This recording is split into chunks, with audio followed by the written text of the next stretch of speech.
하나님의 말씀은 누가복음 15장 11절에서 32절까지 말씀입니다. 한 절씩 교독하시고 마지막 32절 합독하도록 하겠습니다. 또 이르시되 어떤 사람에게 두 아들이 있는데 그 둘째가 아버지에게 말하되 아버지여 재산 중에서 내게 돌아올 분깃을 내게 주소서 하는지라. 아버지가 그 살림을 각각 나누어 주었더니 그 후 며칠이 안 되어 둘째 아들이 재물을 다 모아가지고 먼 나라에 가 거기서 허랑방탕하여 그 재산을 낭비하더니 다 없앤 후 그 나라에 크게 흉년이 들어 그가 비로소 궁핍한지라.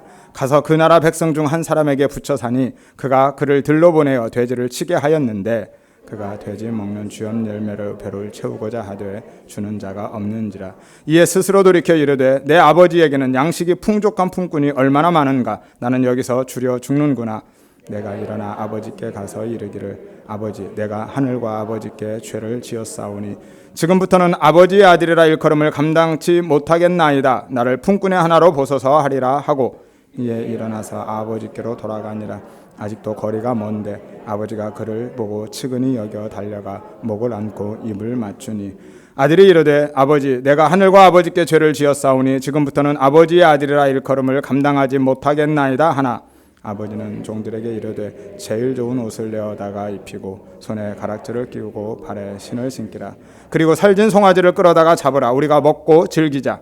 이 내 아들은 죽었다가 다시 살아났으며 내가 잃었다가 다시 얻었노라 하니 그들이 즐거워하더라. 맏아들은 밭에 있다가 돌아와 집에 가까이 왔을 때 풍악과 춤추는 소리를 듣고 한 종을 불러 그 무슨 일인가 물은데 대답하되 당신의 동생이 돌아왔으며 당신의 아버지가 건강한 그를 다시 맞아들이게 됨으로 인하여 살진 송아지를 잡았나이다 하니 그가 노하여 들어가고자 하니 하거늘 아버지가 나와서 권한대 아버지께 대답하여 이르되 내가 여러 해 아버지를 섬겨 명을 어김이 없거늘 내게는 염소 새끼라도 주어 나와 내 벗으로 즐기게 하신 일이 없더니 아버지의 살림을 장녀들과 함께 삼켜버린 이 아들이 돌아오매 이를 위하여 살진 송아지를 잡으셨나이다.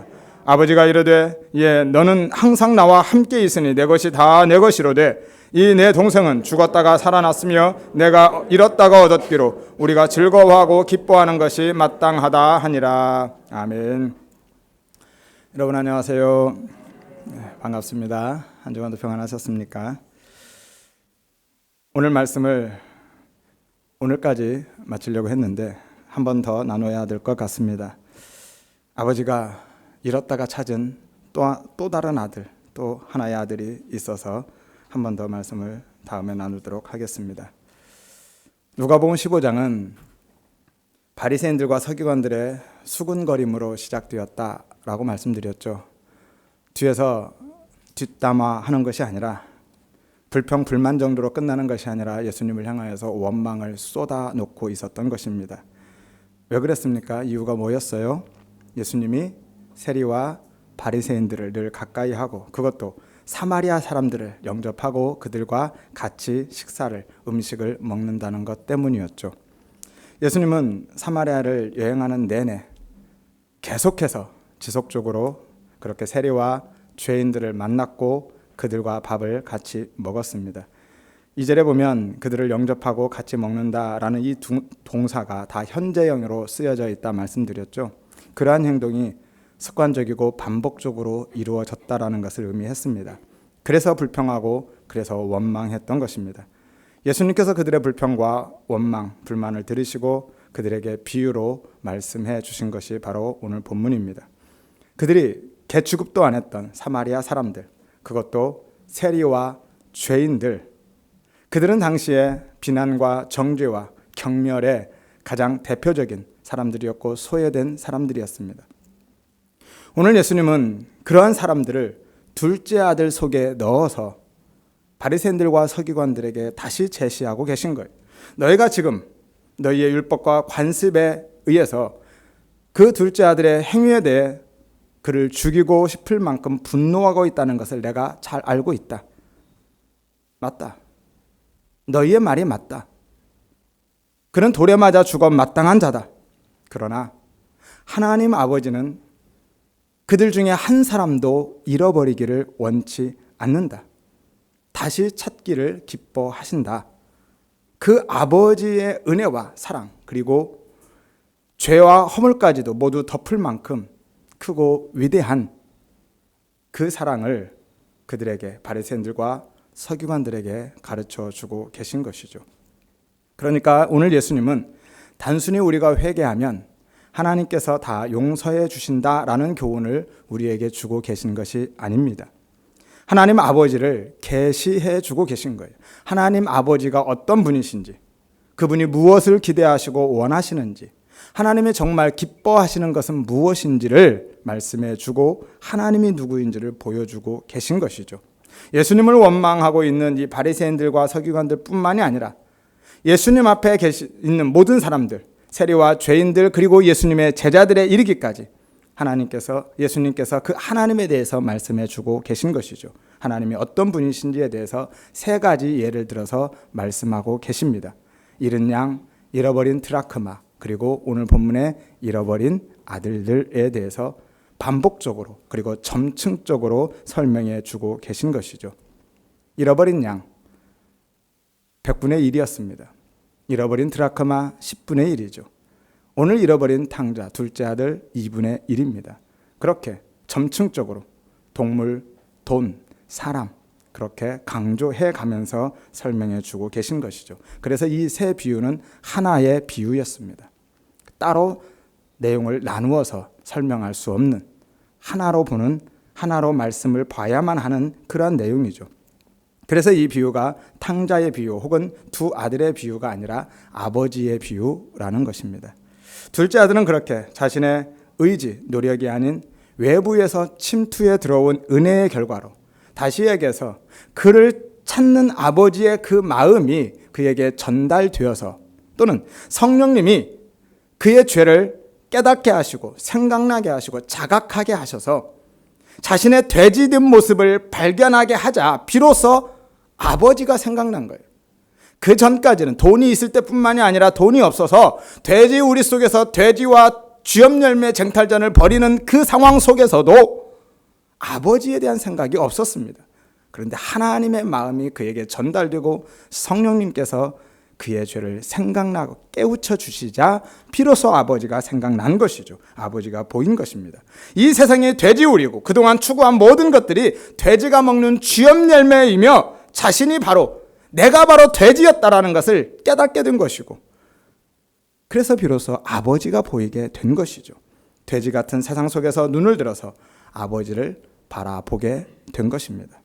마치 욥이 자신의 모든 것, 재산뿐만이 아니라 자식들, 그리고 아내, 친구들까지 다 떠나고 잃어버린 다음에야 비로소 귀로만 듣던 하나님을 눈으로 보게 되었던 것처럼, 혹은 야곱이 아버지와 형을 속이고 장자권을 탈취함으로 그동안 누려왔던 그 모든 것들 뿐만이 아니라 어머니까지 잃어버리고 하란으로 도망칠 때 베델에서 비로소 하나님을 보게 되었던 것처럼, 그렇게 오늘 이 아들은 아버지를 보게 되는 것이고 아버지를 생각나게 된 것입니다. 우리는 이 세상에서 그렇게 완전히 비워져야 비로소 하나님이 보이게 되는 것입니다. 성도는 그렇게 잃어버리고 빼앗기고 약해지고 부서지고 무너지고 비워지고 낮아지고 온전히 부정되어질 때야 비로소 내가 티끌과 같은 존재이구나, 내가 질그릇이구나 라는 것을 올바로 자각하고 발견하고 깨닫게 되는 것이고, 그렇게 자기가 온전히 부인되어질 때, 부정되어질 때야 비로소 하나님을 바라보게 되는 것입니다.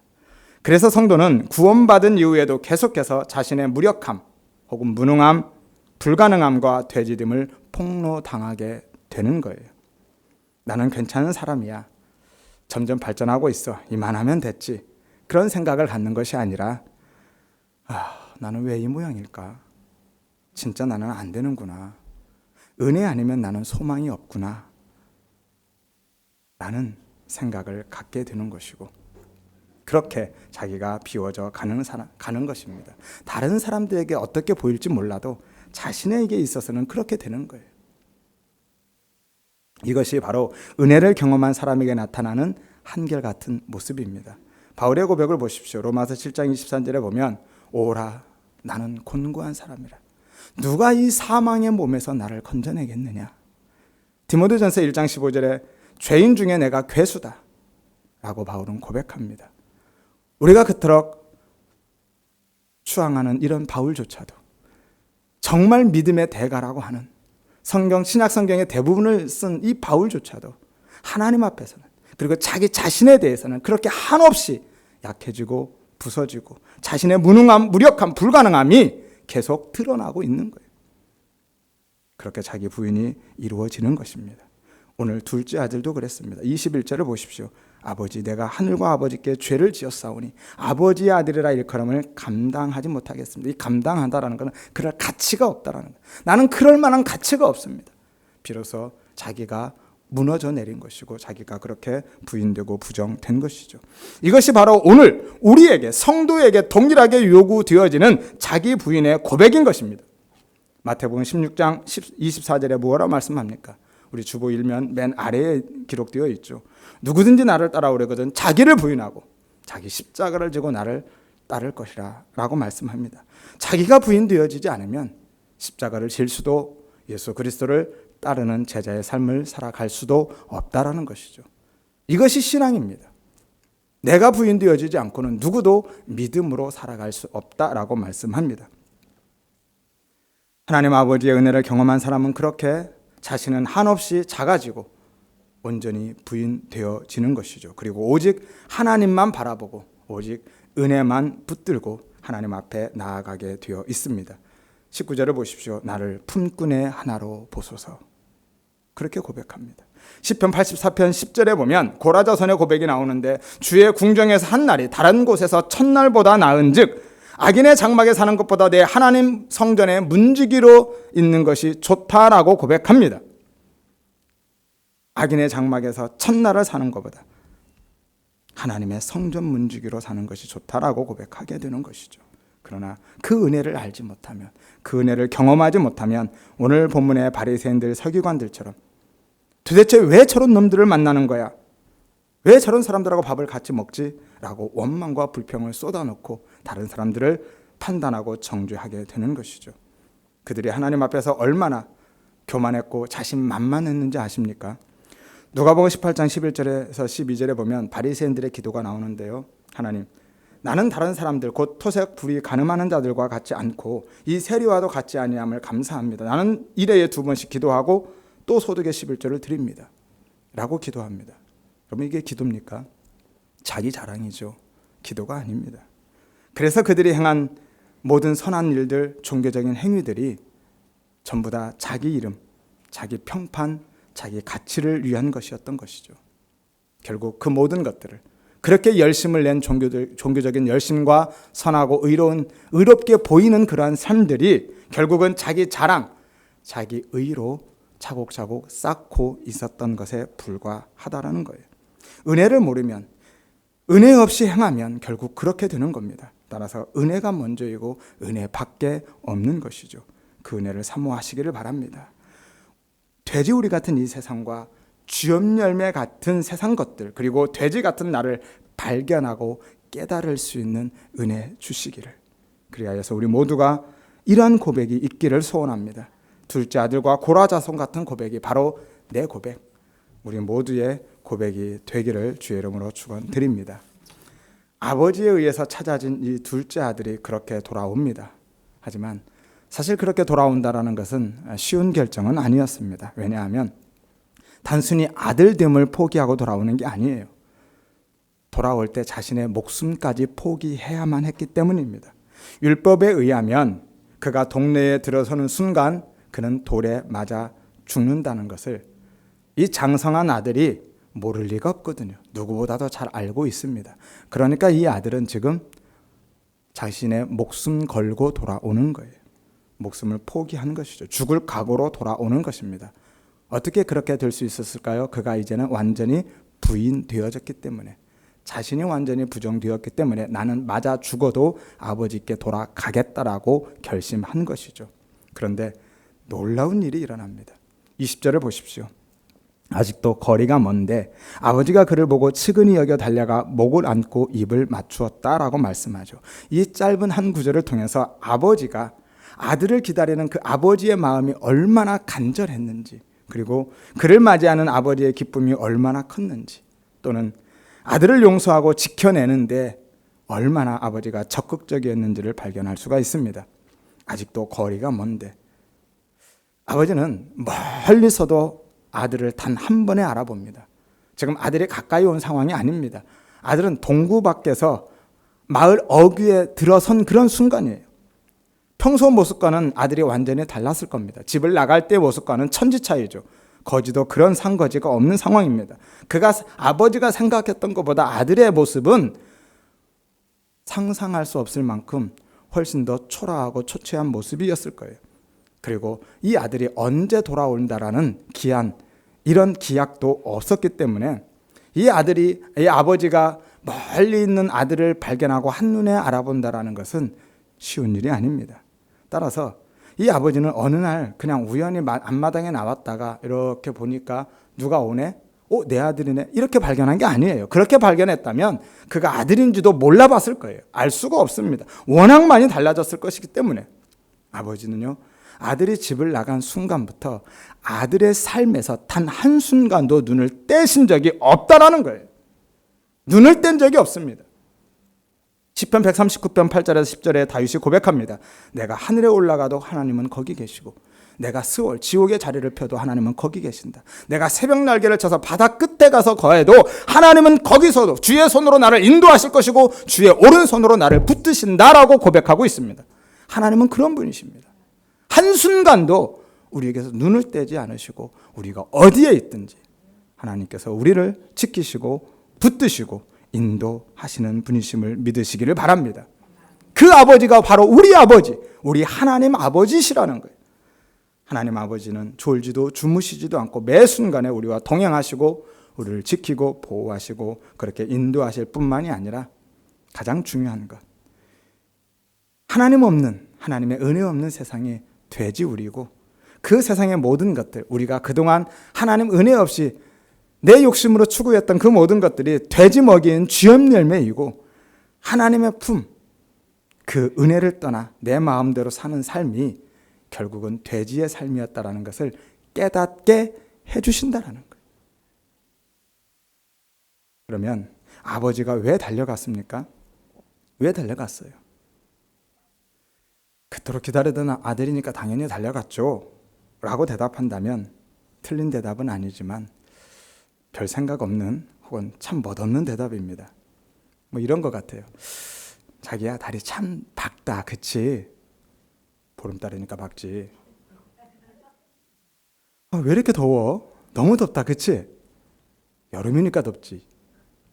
이런 정말 멋없는, 재미없는 이런 대답에 불과하죠. 그런 신랑들이 있나 보죠. 오늘 달려갔다라는 건 빨리 달리다, 경기장을 달리다라는 의미예요. 그러니까 조금 빨리 걸은 정도가 아니에요. 조금 빨리 뛴 정도가 아닙니다. 지금 아버지는 마을 입구까지 전력 질주를 한 것입니다. 아버지가 그렇게 뛰었다는 것에 대해서 지금 우리 문화 속에서는 별 감흥이 없어요. 뭐 뛸 수도 있지. 급하면, 보고 싶으면 뛸 수도 있지. 우리는 그렇게 생각할 수 있습니다. 왜? 우리 문화 속에서는 뛸 수 있으니까요. 하지만 당시 중동의 문화와 유대의 관습으로는 있을 수 없는 일입니다. 아이들은 가능해요. 하지만 어른은 사회 통념상 이렇게 뛰는 것이 금지되어 있습니다. 일단은 날씨 때문에 못 뛰어요. 일단 너무 덥잖아요. 가만히 있어도 땀이 흐르는 그런 날씨이기 때문에 기후적으로 어렵지만 문제는 유대 사회에서는 어른이 경박스럽게 뛴다는 것은 정말 천박한 일로 여겨졌습니다. 우리도 그랬죠. 옛날에 우리 조상들도 선비들 혹은 양반들 비가 와도 절대로 뛰는 법이 없었죠. 그냥 맞고 걸어갑니다. 따라서 모든 사람들, 동네 사람들, 종들, 어린애들까지 다 지켜보는 그런 상황 가운데서 이 아버지가 뛴다라는 것은 상상할 수 없는 일이에요. 왜 그럴까요? 유대 사회가 바로 체면 문화를 가진 사회이기 때문이에요. 우리도 그랬죠. 지금도 우리는 체면 문화의 사회예요. 그래서 실용보다는 체면을 앞세우죠. 차도 작은 차 타면 무시당하고 큰 거 타야 되고요. 그렇죠? 옷도 마찬가지고 실용보다는 전부 다 체면 문화가 우리 문화도 어쩜 비슷한 것 같습니다. 그럼 체면 문화라는 게 무엇입니까? 자기의 체면, 위신, 채통, 품위 혹은 권위, 자존심, 이런 것이 목숨보다 귀하게 여겨지는 문화가 바로 체면 문화인 거예요. 구약 성경의 에스더서를 보면 아하수에르 왕이 잔치를 베풀고 왕비 와스디를 초청합니다. 그런데 어떤 연유에서인지 왕비가 가지 않아요. 불참합니다. 그러자 왕이 진노하고 마음속에 불붙는 듯 했다고 성경은 기록하죠. 그리고 아하수에르 왕은 많은 신하들 앞에서 그 왕의 권위, 그 자존심, 그것이 실추된 것에 대해서 왕비를 그냥 둘 수가 없었어요. 그래서 결국 어떻게 돼요? 왕비를 폐위시켜 버립니다. 불렀는데 한 번은 오지 않았다고 왕비가 폐위되는 상황이 되는 거예요. 이게 체면 문화예요. 또 하나는 의상 때문에 어렵습니다. 지금 우리는 이렇게 바지를 입고 있잖아요. 그러니까 언제든지 얼마든지 뛸 수 있습니다. 하지만 당신은 원피스잖아요. 한마디로 통으로 짠 옷입니다. 뛸 수가 없어요. 여러분 원피스 치마, 긴 치마 입고 뛰어보셨나요? 뛰기 어렵죠. 전력 질주했다니까요 지금. 그럼 뛸 수는 있습니다. 그럼 뛰려면 어떻게 해야 돼요? 걷어 올려야 되죠. 걷어 올려야 됩니다. 최소한 무릎 위로 허벅지까지는 걷어 올려야 이 정도 뛸 수 있는 거예요. 그런데 그렇게 옷을 걷어 올리는 일이 바로 체면을 구기는 일이죠. 우스꽝스러워집니다. 한마디로 모양 빠지는 일이고요. 스타일 구기는 일입니다. 문제는 그냥 그렇게 모양만 빠지는 것이 아니라 속살이 드러난다는 것이 문제예요. 속살이 드러난다. 역시 이것도 우리 문화 속에서는 별로 이해가 잘 되지 않습니다. 속살 좀 드러나면 어때? 우리는 반바지 입고 살고 여름에 나시 입고 사니까 별 문제가 안 되죠. 하지만 당시 유대 사회는 그렇지 않습니다. 속살이 드러나는 것은 가장 수치스러운 일이었거든요. 사무엘하 6장에 보면 법궤가 오베데돔의 집에서 다윗성으로 들어올 때 다윗이 너무 기뻐서 춤을 춥니다. 그때 춤을 추다 보니까 어떻게 해요? 옷이 흘러내려가면서 속살이 드러났어요. 그때 미갈이 다윗을 이렇게 평가합니다. 방탕한 자가, 이 방탕한 자는 창기를 의미합니다. 창기가 염치 없이 자기 몸을 드러내는 것 같이 했다라고 다윗을 비난하고 있어요. 속살을 드러낸다라는 것은 바로 이런 겁니다. 당시에는 창기들이나 하는 일이에요. 그래서 속살이 드러나는 것은 가장 수치스러운 일이었습니다. 따라서 당시에는 기후적으로 뿐만이 아니라 문화적으로 혹은 사회 통념상 뛰는 것은 있을 수 없는 일이에요. 그런데도 이 아버지는 많은 종들과 동네 사람들이 다 보는 그 앞에서 개의치 않고 뛰고 있는 거예요. 모든 수치와 비난을 감수하면서 뛰고 있습니다. 아버지가 왜 그렇게까지 해야만 했습니까? 아버지가 왜 이렇게 뛰고 있어요? 아버지가 왜 목숨보다 소중한 체면과 권위를 다 내려놓고 모든 사람들의 비난과 수치와 모욕을 감수하면서 뛰어야만 합니까? 왜 그렇게 뛰었을까요? 뛰어가지 않아도 조금만 기다리면 아들이 저절로 내 앞에 올 거 아닙니까? 조금만 기다리면 되는데 왜 이렇게 뛰고 있어요? 본문에 뭐라고 하시죠? 측은히 여겨 달려가 라고 말씀합니다. 측은히 여겼기 때문에 아버지가 달리고 있다, 뛰고 있다라고 말씀하는 거예요. 그럼 측은히 여긴다라는 게 무엇입니까? 그냥 불쌍하게 생각하는 것이 아닙니다. 이 원래 의미가 창자가 끊어질 정도로 마음이 아파서 견딜 수 없는 상태를 이야기하는 거예요. 그런 경험들이 있으시죠?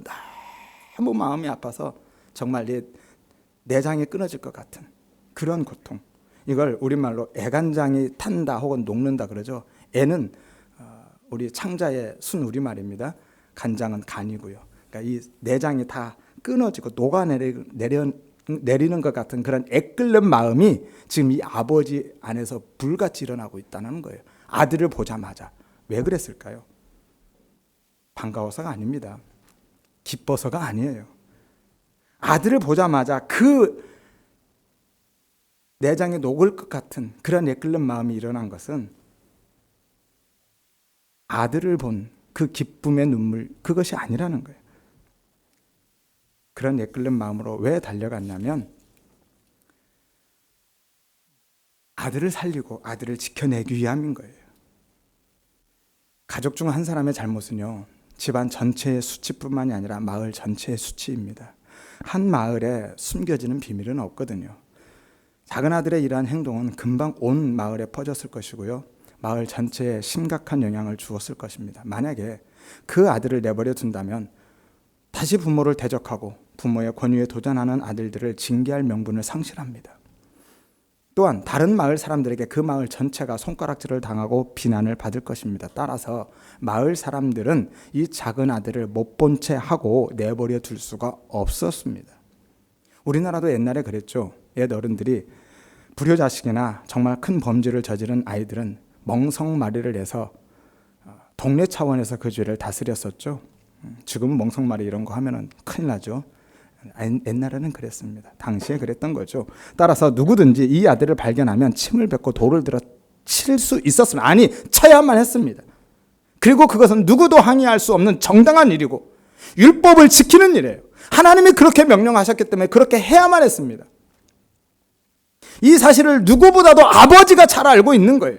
그래서 마을 어귀에 아들이 들어선 것을 보는 순간에 아버지의 마음이 급해진 겁니다. 애간장이 녹아내리는 거예요. 왜요? 아들이 돌에 맞아 죽게 생겼으니까요. 다른 사람들이 먼저 발견하면 죽은 목숨입니다. 아들이 반가워서 기뻐서 애간장이 녹아내리는 게 아니라 아들을 다시 잃을까 봐서.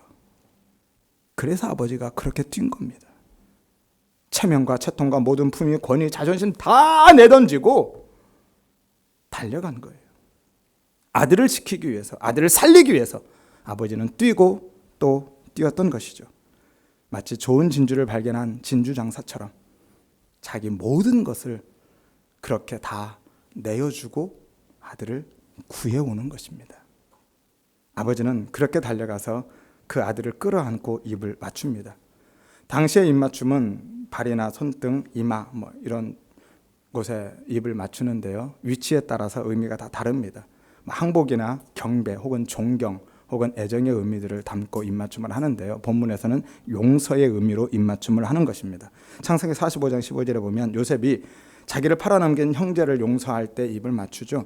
사무엘하 14장 33절에 보면 다윗이 그의 형제 암논을 죽인 압살롬을 용서할 때도 입을 맞춥니다. 입맞춤의 의미는 여러 가지지만 본문에서는 아들을 용서하는 의미의 입맞춤이라는 것이죠. 이렇게 아버지가 자신의 모든 것을 내려놓고 달려가서 아들을 끌어안고 입을 맞추고 그 아들을 용서했는데 과연 누가 이 아들을 향해서 침을 뱉고 돌을 던질 수 있겠습니까? 아버지는 그렇게 아들을 지켜낸 것입니다. 오늘 아버지는 아들의 마음을 돌이켜서 돌아오게 했을 뿐만이 아니라 돌아온 아들을 지켜낸 거예요. 왜요? 왜 아들을 그렇게까지 지키려 했습니까? 아들이 한번 죽었다가 다시 살아났기 때문에. 아니, 죽은 아들을 이 아버지가 다시 살려냈기 때문에 그래서 또 죽게 내버려 둘 수 없었던 것입니다.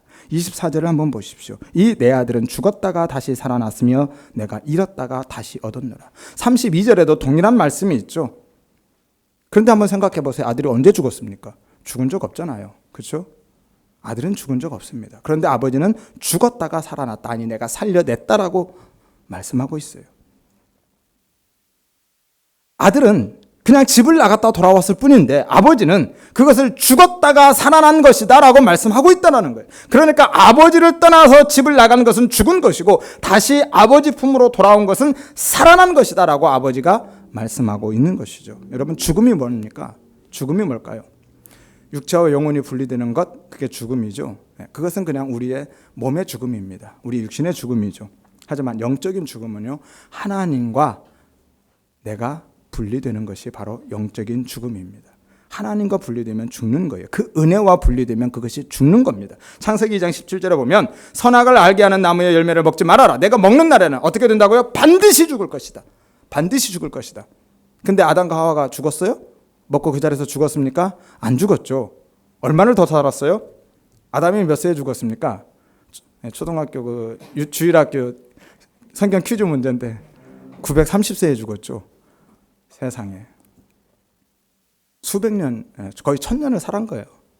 바로 죽지 않았습니다. 그러면 하나님의 말씀이 틀린 겁니까? 하나님이 거짓말한 거예요? 거짓말로 야 너 먹으면 죽어라고 협박한 겁니까? 아니에요. 그럼에도 불구하고 그는 먹는 순간 이미 죽은 겁니다. 왜요? 그의 영혼이 하나님과 단절되었기 때문에, 하나님과 분리되었기 때문에 그것이 죽음이고 결국 그는 죽음으로 드러나게 되는 것이죠. 하나님, 그분의 은혜를 떠난 삶은 마치 모래 위에 던져진 물고기와 같습니다. 혹은 가지에서 꺾여져 나온 꽃과 같아요. 잠깐 힘있게 팔딱거리고 뛰고 있다 할지라도, 혹은 잠시 향기를 머금고 있다 할지라도 이미 죽은 겁니다.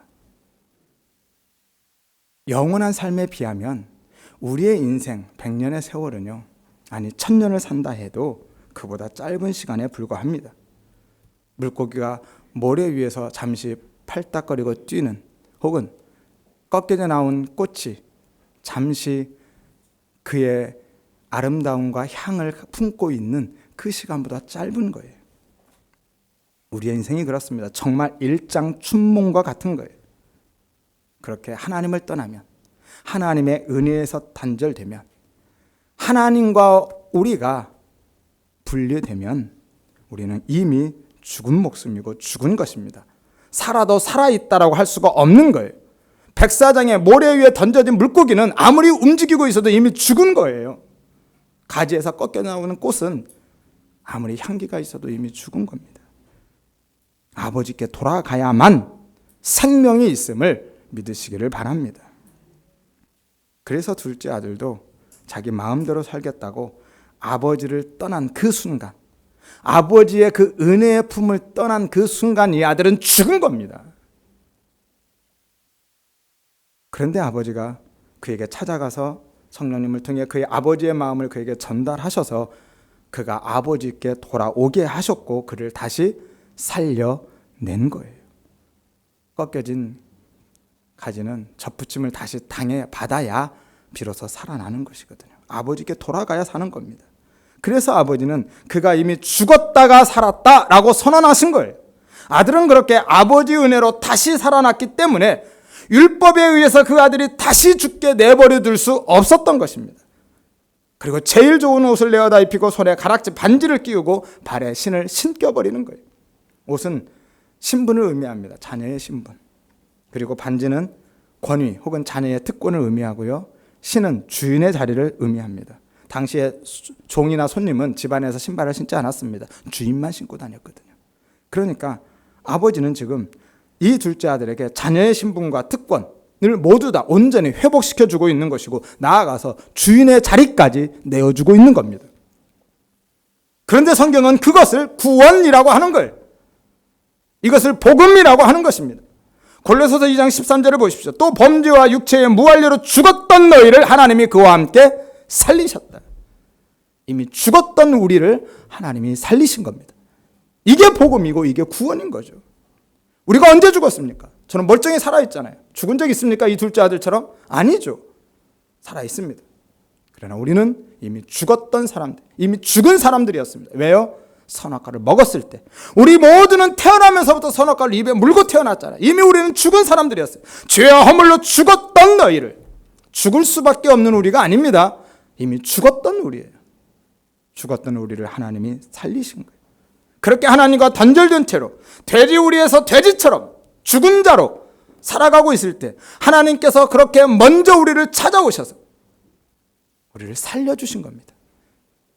양우리를 나가고 집을 나갔을 때 목자가 찾을 때까지 찾아다녀서 기어이 찾아오는 것처럼, 여인이 드라크마를 잃어버렸을 때 그 드라크마를 찾을 때까지 찾아서 기어이 찾아오시는 것처럼, 이 아들이 집을 나갔을 때 아버지가 기어이 그에게 가서 그의 마음을 돌이키고 찾아오셨던 것처럼 하나님이 우리에게 먼저 찾아오셔서 우리를 살려주신 것을 믿으시기를 바랍니다. 하나님 아버지께 돌아오게 하셔서 살려내신 거예요.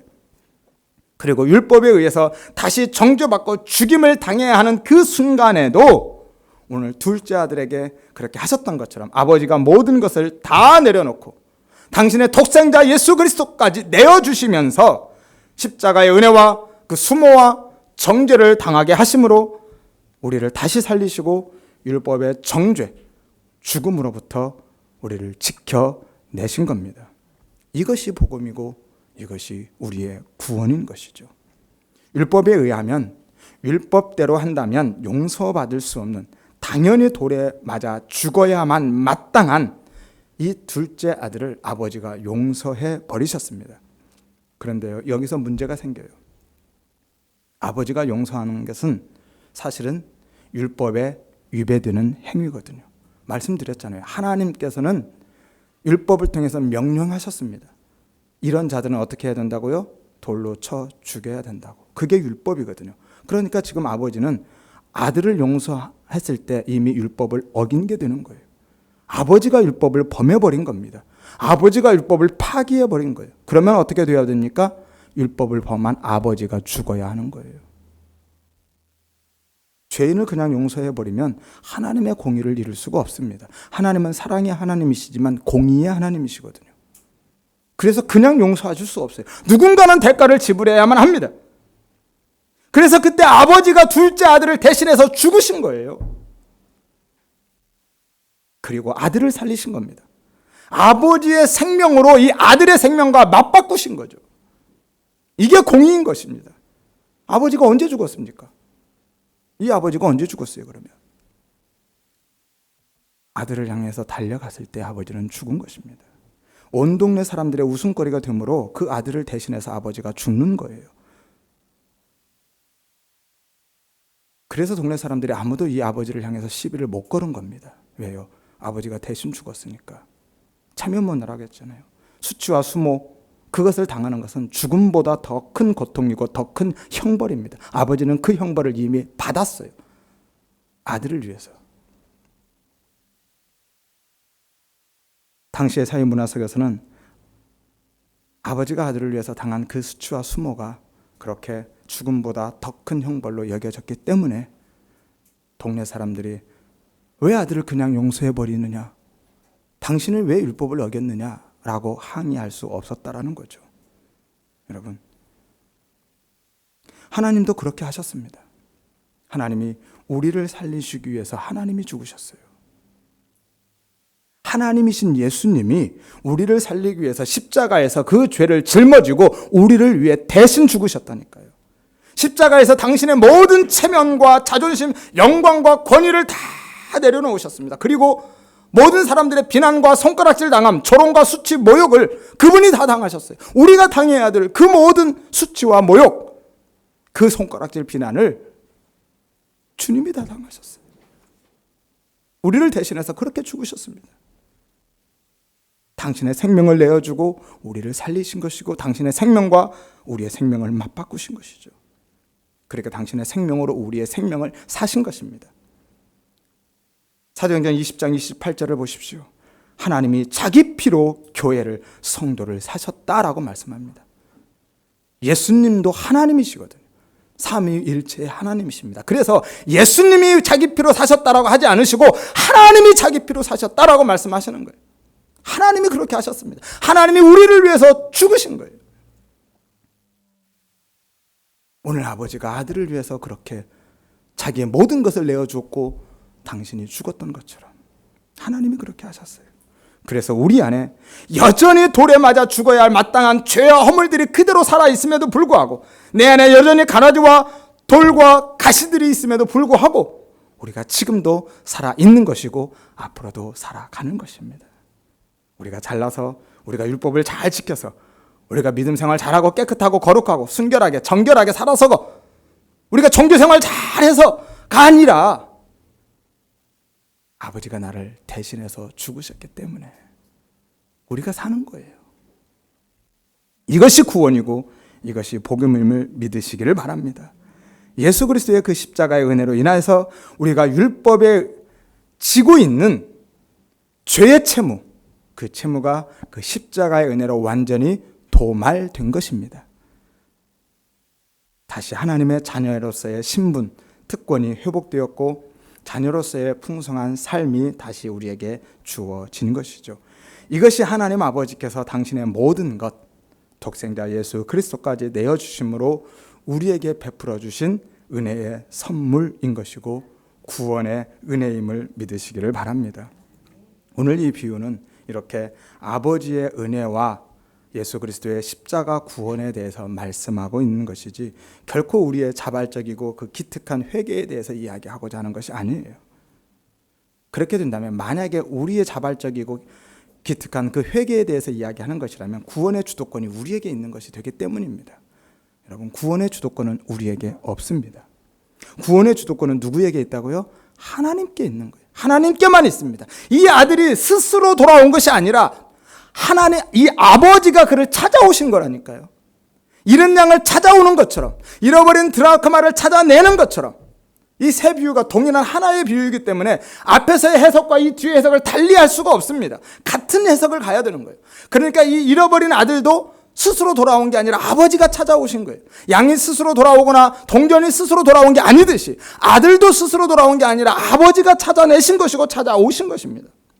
그래서 구원의 주도권은 하나님께 있다라는 거예요. 우리가 돌아가는 게 아닙니다. 하나님이 우리를 찾아내신 거예요. 양처럼, 그 드라크마처럼, 이 잃어버린 아들처럼. 따라서 구원은요, 어떤 경우에도 잃어버릴 수 없음을 믿으시기를 바랍니다. 구원의 끈은 하나님이 붙들고 계시는 거예요. 우리가 붙들고 가는 게 아닙니다. 그래서 잃어버릴 수가 없는 거예요.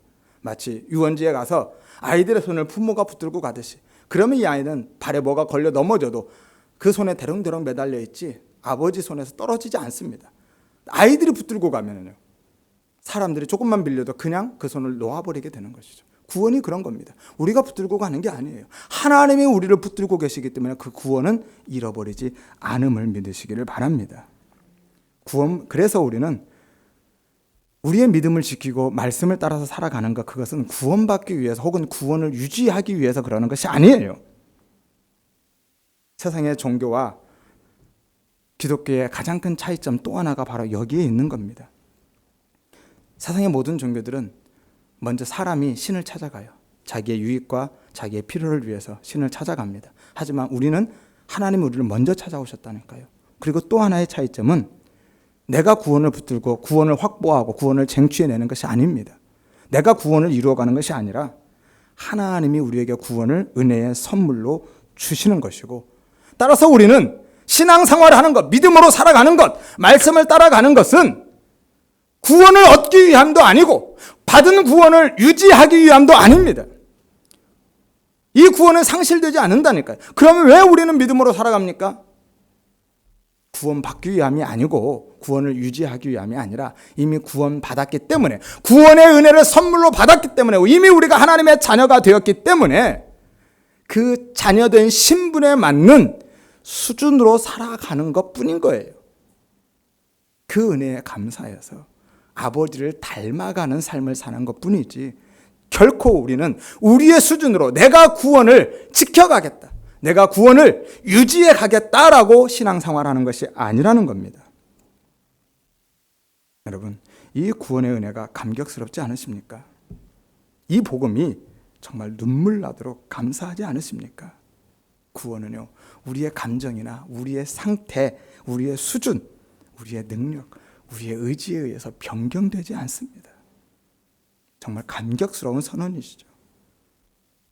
여러분, 하나님의 그 은혜를 생각하는데, 예수 그리스도의 십자가의 은혜를 생각하는데도 아무 감격도 아무 눈물도 없다면 우리는 둘 중에 하나입니다. 아직 돌아오지 않은 탕자이든지, 아니면 여전히 아버지 곁에 있지만 자녀가 아닌 종처럼 살고 있는 큰아들이든지. 여러분, 이 부분에 대해서는 다음에 한 번 더 나누기로 하겠습니다. 잃어버린 또 다른 아들, 또 하나의 아들이 바로 이 큰아들이거든요. 아무튼 우리 모두가 날마다 그 은혜에 감격하고 감사하면서 사시기를 바랍니다. 그리고 그 은혜 안에서 자녀로서의 신분과 특권, 그리고 풍성한 삶을 마음껏 누리며 사시기를 바랍니다. 나아가서 그 은혜로 인해서 내 의지, 내 노력, 내 열심이 아닌 그 은혜로 인해서 자녀의 신분에 맞는 수준으로 말씀을 따라서 믿음으로 자녀된 삶을 살아가시기를 주의 이름으로 축원드립니다.